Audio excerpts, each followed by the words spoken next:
Merci Madame la Présidente, Madame la rapporteure, chers collègues. Le texte que nous examinons aujourd'hui visant à approuver la convention d'extradition entre la France et le Cambodge, signée à Paris le 26 octobre 2015, revêt une importance particulière. Il s'inscrit dans une démarche essentielle de renforcement de la coopération judiciaire internationale et illustre l'engagement de la France dans la région Indo-Pacifique où ses liens historiques et stratégiques restent profonds. Alors qu'aucune convention bilatérale de coopération judiciaire ne lie actuellement la France et le Cambodge, cet accord vient combler l'absence d'un cadre formel pour les extraditions entre nos deux pays, actuellement limité à des conventions unilatérales et, comme vous l'avez dit, à un principe informel de réciprocité dans le cadre de la courtoisie internationale. En offrant une structure juridique solide, il permettra de mieux sécuriser ces procédures et de réduire les délais tout en renforçant notre lutte commune contre la criminalité transnationale. Cet accord s'inscrit dans le cadre d'une coopération déjà bien établie entre la France et le Cambodge, notamment dans les domaines du développement et de la francophonie.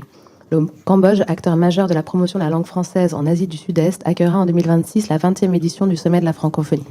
Sur le plan du développement, l'Agence française de développement reste le premier partenaire financier européen au Cambodge.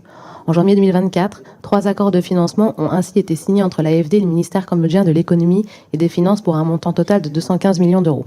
Cependant, nous ne pouvons pas ignorer la dégradation continue des droits humains au Cambodge, la répression de l'opposition et la censure des médias indépendants, notamment dans le cadre des dernières élections législatives et que la France a condamnées, ainsi que les diverses intimidations de militants et les restrictions de liberté qui sont hautement préoccupantes. Ces dérives ont d'ailleurs conduit l'Union européenne à retirer une partie des préférences commerciales accordées au Cambodge dans le cadre du régime Tout sauf les armes dès 2020.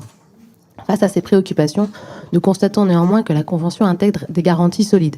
Elle exclut explicitement les extraditions pour des motifs politiques ou discriminatoires liés à l'origine ethnique, au sexe, à la nationalité ou à la religion. Une clause humanitaire vient à compléter ces dispositions en permettant de refuser l'extradition lorsque l'âge ou la santé de la personne concernée l'exige.